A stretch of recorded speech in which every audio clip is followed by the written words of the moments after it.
my brother, probably 20 years ago, had the foresight to say, it was never fun dealing with cousins and uncles. Let's not put our kids through this mess. Hello, and welcome back to another episode of the Seven Figure Journey podcast, where we will be discussing the struggles and lessons learned along the journey of a seven-figure entrepreneur. It's my great pleasure to welcome our guest today, Doug Meadows at David Douglas Diamonds. Doug, welcome. Thanks, John. Really honored to be able to be here and share my story with you guys. We're super excited. Yeah. So I'm in the jewelry business. I like to say that we help men get out of trouble and turn them into a hero. Okay. And but I guess it goes back to my grandfather got us into this industry back in 1926 up in Detroit. He had what's called in our industry a trade shop. A trade shop is kind of a glorified name for wholesale repair business. A lot of retail jewelry stores, they don't have a jeweler on premise, so they would send their diamonds to be set, their rings to be sized, there's chains to be soldered to a shop like my grandfather's. And he was up on the 10th floor of the Michigan Theater building. And then my dad and uncle took that over in the 60s. And I, as a little kid, I remember, it was always fun to be able to go to work with your dad. And I'm sure a lot of kids can attest to that. But, it was back in the day when the elevator had an elevator operator, and you'd tell them what floor to go to. And, we'd go up to that 10th floor and the gates would open and the doors would open. And even at a young age, there were certain aromas that would hit you when you walked off that elevator. And one of them was cigar smoke. And the other, we use a polishing compound called rouge, and it has a specific odor to it. And you would smell that, and then you would smell whiskey and stuff. And so as a little kid, I loved playing up there. I mean, I could peer out the window of the shop and see the Ambassador Bridge going over to Canada. And so those were some fun memories. And then my dad and uncle took it over in the 60s. And they ended up moving out of Detroit into the suburbs of Plymouth, Michigan. And they did it at a very interesting time. They did it right in the middle of the 1968 Detroit riots. Oh, wow. And so they had started to move everything out, and they had everything out but the safe. And the riots broke out. And thankfully, it was in a totally different part of town, but they had curfews, they had police everywhere, so you couldn't really go and finish up the deal. But they finally got it all finished up. And they were on the second floor above a Sherwin-Williams paint store. And that following winter, the city saw its largest structure fire right next door to my dad and uncle's store. Gosh. And the Sherwin-Williams paint store just received one of the largest shipments of turpentine in 50-gallon drums. And so it was the fire department's goal not to allow that to ignite. And it was in the middle of January, and so it was cold up in Michigan. And they pumped so much water on this place that there was so much ice on the top of the building that my dad and uncle couldn't enter until springtime. Oh, and so anyways, it was a fun time, interesting time. I'm sure my dad and uncle were extremely stressed about it all. As a little kid, fire trucks and all this stuff, it was cool. But and then in the 70s, I began to apprentice to be a jeweler with my dad and uncle. And, family businesses are challenging sometimes. It wasn't the funnest experience to work with my uncle. And so I had three older brothers, and of the three of them, two of them are in the jewelry industry. And so, total of three of us are in the jewelry industry. But one of my brothers actually was working in a retail jewelry store down in Fairlane Town Center, across the expressway from the Ford Motor World headquarters. And that's where I began to fall in love with the retail side of the industry. And I've always called myself a third generation jeweler, but a first generation retailer. And so I worked there, and I worked with a friend of my brother's. He was partially deaf. His name was Merle. And we had a good time. We got along together and enjoyed working together. And, that's where I learned how to hustle and do side jobs. And, I made more money on the side than I did working, and it was just a lot of fun. You go sell a diamond and it's like, man, I just made rent this month, and, and different things. And so, he ended up moving to Atlanta. And then he kept inviting me to come visit him down in Atlanta. And, growing up in Detroit, I hate to say it, but, I grew up in a time where there was prejudice and a lot of conflict and stuff. And so, I was always taught as a child that when we got to the Tennessee-Georgia border, that we would eat up, clean up, gas up, and drive nonstop through Georgia because it wasn't a good place to visit. And so I had really bad ideas of what Georgia was, or even Atlanta. And so my buddy invited me down. I spent a week with him, and I just fell in love with Atlanta. And I visited it one more time in the middle of January, and it was hot here. I mean, it was great. It was in the 60s, and the sun was shining, and I'm like, this is pretty nice. Yeah. So I moved on down. Our idea was to go into partnership and get into the trade industry, along with a little bit of retail. And the minute I came down, the jewelry store that there was a jewelry store in one of the major malls here that we had a leased apartment in, and we were providing the services there. But it went up for sale, and so we panicked a little bit. I'm 23 years old, and we begged, borrowed, and stole from all of our friends and family, and we pulled it off. We bought a jewelry store. We pulled it off. We went to jewelry shows, and they gave us jewelry to put in our showcases. But, my dad taught me how to be a jeweler. He didn't teach me how to be a business owner or what it takes to run a business and have employees. And so in a couple of years, we successfully ran it into bankruptcy. Oh. And that's when I talked my brother Dave into moving on down from Michigan. And so we took Dave's first name and my first name, Doug, and created the David Douglas Diamonds. And we had our first store. It again was a learning curve. But kind of fast forwarding, while we were together, we ended up closing that particular location down after a couple of years and joining forces with our competition, another retailer in town. Again, we had a leased apartment, and so we weren't really totally retail. We were just a fancy trade shop inside of another retail jewelry store. While we were there, we bought the car wash behind us. We bought another jewelry store in another town.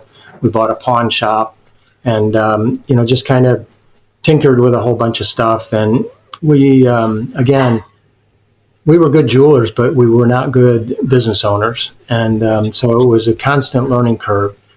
I think one of the things that helped me along the way is one of our customers was kind of a business coach for Chick-fil-A, the owner-operators of Chick-fil-A. And he would come in once a month and kind of mentor us a little bit. And he began to show me the importance of numbers and the importance of processes and procedures and, having a playbook and, just a variety of things. And so kind of fast forwarding probably 20 years, we ended up selling the car wash and closing one store down. And we ended up basically with two locations, one in Woodstock and one in Marietta. And my brother, probably 20 years ago, had the foresight to say, it was never fun dealing with cousins and uncles. Let's not put our kids through this mess.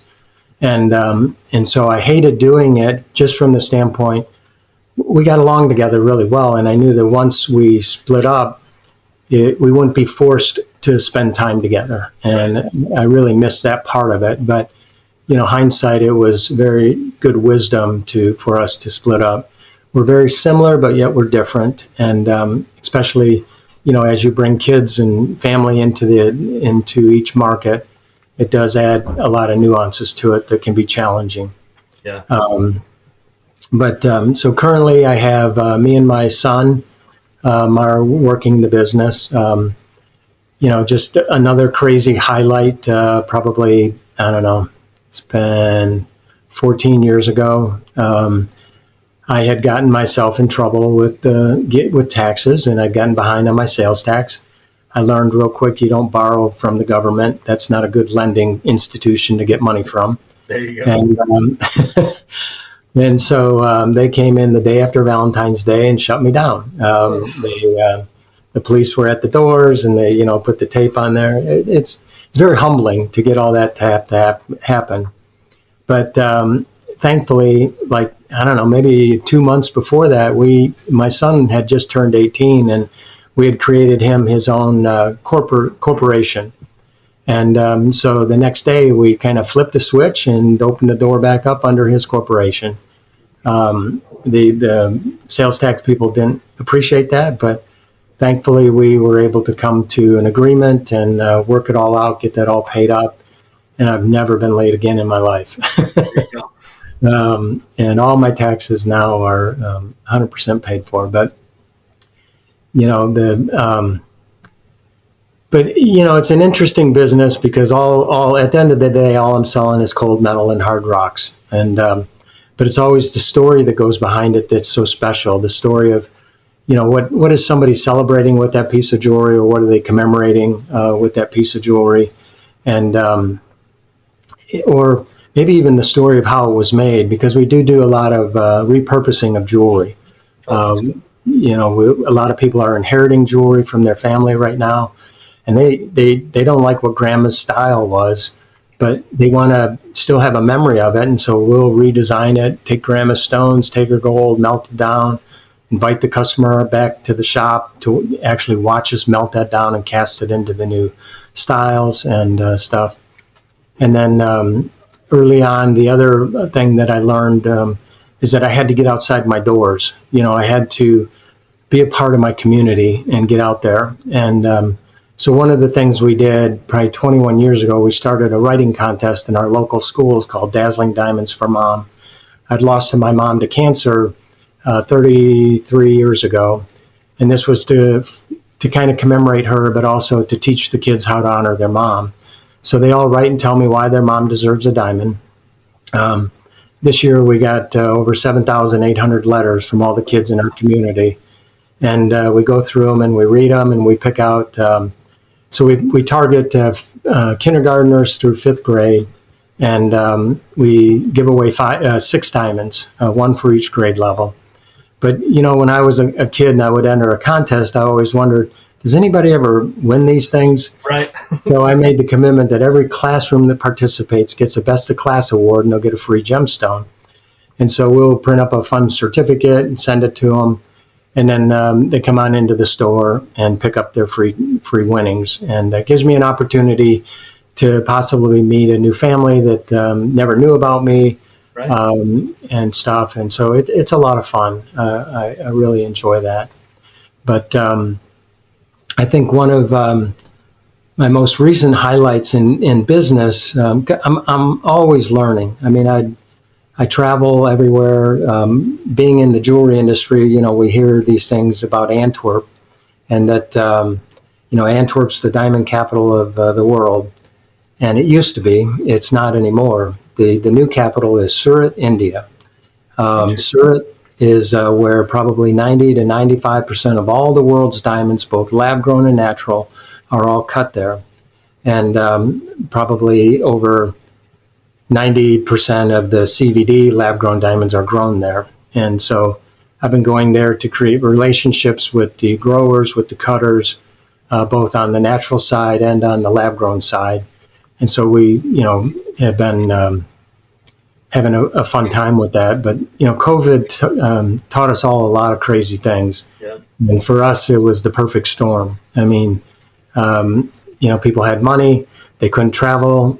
They still wanted to celebrate that big birthday or anniversary, and so they bought jewelry. And then lab-grown diamonds came in the mix, and that was our big disruptor. And so it's been the wild, wild west for the past 4 years in our industry. But the cool thing that I've been really excited about recently is a virtual assistant. I got me a virtual assistant in the Philippines, and she has changed my life. I'm part of a thing here in Atlanta called the Brain Trust, and we had a growth guy in, talking how to scale your business and grow your business. And one of the biggest hurdles for a company to get past $1 million is to delegate and, give up responsibility, and then also to create those processes and procedures. And so I got myself a virtual assistant thinking, what am I going to do with this assistant? I mean, how am I going to keep her busy for 40 hours a week? Right. And she doesn't have enough time for me anymore. That's awesome. We have done so much. I mean, she does, things like processes and procedures. I mean, we've literally taken the last 2-3 years and gone through the whole store, and she's helped me systematize and create the processes and different things. And so I don't know, it's been a fun journey, but I enjoy it, and I feel very blessed and honored to be a part of it. And, we have a thing called a strategic intent, and I'll end it here, but, I want to be intentional about honoring and blessing all who God brings my way. And, in business, that's, not just your customer, but it's also your employees, right, and it's also your vendors. And sadly, I just see a lot of business owners take advantage of their vendors and really abuse them and not take good care of them. But man, if you start taking care of, your customer and your employee and your vendors, it'll come back to you big time. And what did you call that again? A strategic intent. Strategic intent. Love that. I hope everybody listening on paid close attention to what Doug just said, because that is seriously one of the best recipes for success is caring about those you're involved with, caring about the purpose of what it is that you're trying to accomplish, but caring about the individual. And as he pointed out, not just your customer, but your employees and your vendors as well, because then that'll come back around for you full cycle. Yep. You want to take care of your customers, you take care of your employees, you take care of your vendors, and then that allows you the opportunity to continue to take care of your customers. Yeah. Love the intent there. That's fantastic. Well, Doug, thank you so much. What a story. I love the intentionality around you saying this one thing, because I see this all the time with small business owners, with entrepreneurs, is this idea of, I'm really passionate about what it is I'm doing. So you grew up in this world, you fell in love with it, and then you realized, but wait, I don't know how to run a business, right? And so often that's what happens. Is business owners, they go into business because they're super passionate, and they, out of pure grit and tenacity, they make it work to a certain extent. And then they get to this point and they're like, oh, well, now what do I do? Yeah. and I love that you did that, and it didn't work. So then you tried it again, and it didn't work. So you kept on pushing, and you kept on persevering, and you kept on learning and growing. Yeah. And then you finally got to a healthy spot where you're like, okay, I'm starting to understand this, and I'm bringing people along on the journey with me to ensure that I'm doing it right. I'm paying attention to this gentleman who works for Chick-fil-A. He's coming in, he's giving me some advice, and he's teaching me some things, and I'm learning from that. And then I'm joining groups, and I'm learning from those individuals in those groups. And I got myself a VA, and it changed my life. If I could tell you how many times in the last maybe 6 to 8 months that I've heard that from a business owner, I finally got a VA, and it's changed my life. So I love that. So great. So great. All right. Well, Doug, again, like I said, thank you so much for sharing your story. Just an awesome story. But we're going to switch gears just a little bit. Yeah. Let's have an open discussion as you continue to do all these things, as you're striving to become the leader that you want to be of your business, and you're growing and developing your team. What's something that you're dealing with real time that we can have a conversation about? Sure. So currently, one of my main focuses is trying to coach my sales staff a little bit better, and so trying to identify, what activities do I want them doing, and how do I measure that? Whether it be phone calls, text messages, let me think, getting data from a customer, getting a cell phone number, getting an email address, getting a birthday, getting an anniversary, getting them to try things on in the store, those types of things. And then also being able to help coach them in analyzing, what kind of mix of sales are they doing? Is it all heavily repair based, or are they comfortable selling, a larger ticket item? And so we're, kind of analyzing the data, figuring out easy ways to analyze the data, and so that I can have good information to be helpful. And instead of just guessing at stuff and saying, you need to do this more, you need to do that more, I can have information to identify that. Gotcha. So how many current people do you have on your sales team? The sales team, there's 3 key people out on the floor, and we're in the process of hiring one more, so that we'd have 4. And then my son is a little bit of a backup to that. And then I've got one of the girls that is kind of like my go-to girl for anything. She does it all kind of a thing, but mainly she does our appraisals. And so she's also an overflow. And then when we get really slammed, my daughter will come out and help with taking in a repair or delivering some service work or something like that. Gotcha. And is most of your sales in store, or do you have some of the time them working and generating leads outside of the store? The majority of them are going to be walking in the door. We do, again, things have changed with technology and different things. We do a ton of stuff with texting. We use a texting platform called Podium that is amazing. And we make sales via text. We make sales via the website, but they're not huge. But a lot of times the introduction will come in the store, Gotcha. But then we finish it up online, basically. So we do a lot of custom work in the store, and we do pretty much all they have to do is come in once, and then we can start sending everything digitally and start showing them stuff and getting approvals. If they want to come in, they're more than welcome. But a lot of times we'll wrap that all up through the web. Sometimes we'll ship it to them if need be. But Gotcha. Yeah. So one thing that we talk about here at Elite Entrepreneurs is establishing everybody's big 3. So okay. A big 3 to us is what other people kind of refer to as like a KPI, key performance indicators. I'm sure you've heard that before. Yep. So when we think about big 3, we think about the 3 most critical things needed for the success of that role. Okay. So when we establish a big 3 is something that you set up for the role, not for the individual. So it's taking your organizational chart. So if you don't have one, I would highly recommend that you create one.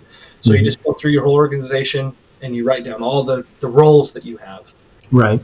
Then you go back through and add a name to where everybody is. And a lot of times in small business, that means that you're going to have the same name over a couple of different roles, right? we wear lots of hats in small business, right? That's right. It's part of the process. Yeah. Right? But it's clearly defining, every single role that you currently have in the organization, and then it's going back through and saying, okay, now we need to create our big 3s to identify those 3 critical things needed in order for the success of this role. In doing that, the best way to go through that process is we say start from the top and then cascade down. So the very first big 3 that you create would be for yourself as the owner. And you'd say, okay, what's the 3 most critical things needed from me as the owner to ensure the success of the business? And then you cascade down to the next level. So if you have supervisors or managers, then you do them, and then all the way down to the bottom. Okay. As you're thinking through what these 3 most critical things are needed for each of these roles, you think to yourself, is it going to be action-based or results-based? Okay. Is it I'm trying to identify, this action that I need them to do, or am I trying to identify this result that I need them to do? Right. So you're determining whether it's action-based or results-based, and then you want to do these 3 things. You want to clearly describe what it is that you're asking them to do, right? Make sure that it's clear and you have a really good description. Then you want to identify how you're going to measure it. So it needs to be measurable. Mm-hmm. Okay. So either in this instance, when we're talking specifically with sales, it's saying, okay, well, of these, myriad of things that they do on a daily basis, what are the 3 most critical things that I need them doing? And then identifying what those results or that action looks like, and how can I measure that? So let's say, for instance, it's okay. Well, one of the things that I need to do as a sales is I need to close these deals. So one of those big 3s could be that I have a close rate percentage of X, right? Mm-hmm. So it's determining of every qualified lead that I get through generation, through the texting, through generation, via the online, or from them actually walking into store. Once I have a viable lead, what percentage of them am I actually closing, and what does that need to look like? So that could be a good one as part of that big 3. And then the other ones are usually add up to that, because ultimately as a salesperson, typically the most important part of your job is to ensure that you're closing those deals, right? Yeah. So a lot of times when we're thinking of sales and trying to identify those big 3s, we'll weight that, and the top of their big 3 will be your close rate, and then we're going to put an 80% weight on that. So we're going to say, hey, of your big 3s, the most important is this top one of you're closing these deals and making sense, right? So that's going to be weighted 80%, meaning when I come back and we talk about your big 3 and you have an opportunity to report back, the second and third big 3 actions or results, those aren't going to be as important as this last one. So if you're absolutely killing it on that one, that's weighted 80%, I'm not so much worried about the other 2, because that's the end result. So you can put a weight on them as well. In all roles, that doesn't work, but in sales, it definitely does. So some roles, it's like, nope, all 3 of these are equally important, so I'm not going to put a weight on them. You just have to kill all 3. But in sales, you can do that weighting, because really, at the end of the day, that's ultimately the end goal in mind, right? Mm-hmm. We want to close those deals. So it's thinking through, okay, well, if my close rate's the most important, then what are 2 other things that I could be doing to help secure that? So it's a lot of times people will put in there, I'm talking and contacting, reconnecting with, X number of qualified leads on a regular basis. And then another one could be, going out and securing X number of qualified leads. So it's, hey, I'm not getting enough in the text. I'm not getting enough via the online. We've been really slow. We haven't been having a ton of people come in the store. So what other activities can I do to make sure that I'm getting a set number of leads? Because in a sales role, it's usually super easy to you just add it up. You usually can say, hey, if I have X number of qualified leads and I do X number of appointments, then usually I can close X number of those appointments to secure the deal. So usually it just becomes a math equation. Again, not all roles are that easy. Right. But a sales role is usually pretty simplistic, because you just have that one main goal, right? Deals. And then the other 2 big 3s are usually action based. If I do this action, I'm going to get this result. If I do this action, I'm going to get this result. And the end result is that closing the deal. So usually that's the best way. So what we recommend is you do your org chart, you start with the big 3 up top, you cascade that down, you get everybody's big 3s solidified. That does 2 things. It creates clarity and alignment within the organization, because now everybody knows what it looks like to win on a daily basis. Okay. So now everybody's, they're excited and ecstatic to come into work, because, hey, I know exactly what I have to do. And at the end of the day, as long as I accomplish these things, I won today, right?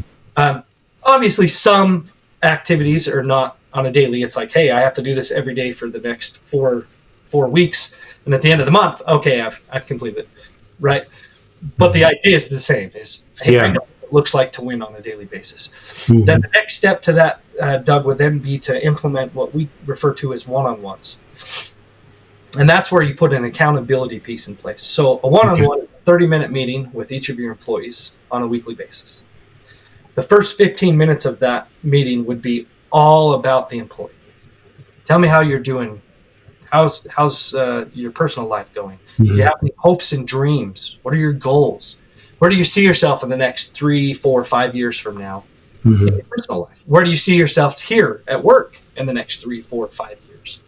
You know, you dream with them a little bit. You get to know them. That's the first 15 minutes. It's all about that. Okay. The second 15 minutes, that's all about their big threes. That's their opportunity to return and report to you how they're doing on their big threes. And it gives them an opportunity to discuss with you, hey, here's this big three that we established together. I'm trying to do this, and these roadblocks are in my way. Okay. You know, how can I overcome that? And then it allows you and them an opportunity to walk through and discuss that. And then it's a leadership opportunity for you to help them see how they can start working through these problems on their own. Right. You can start out the conversation like, okay, and have you thought about this? What are some things that you think you could do to overcome this? Okay. And then it engages them, and it helps them start to learn how to work through these problems on themselves. And then eventually they get to a point where they'll come and say, okay, well, this particular big three, I was having these issues. I did, these 3 things. It was able to overcome, and now I'm getting these results. And ultimately, the idea is that each of the employees are owning their own one-on-one. They're excited and engaged in it, and they're excited for the opportunity to return and report how they're doing. That's the accountability piece. So it's first establishing these big threes, putting them in place, and then holding each of the employees accountable to them. The crazy thing is as human beings, we crave that. Right?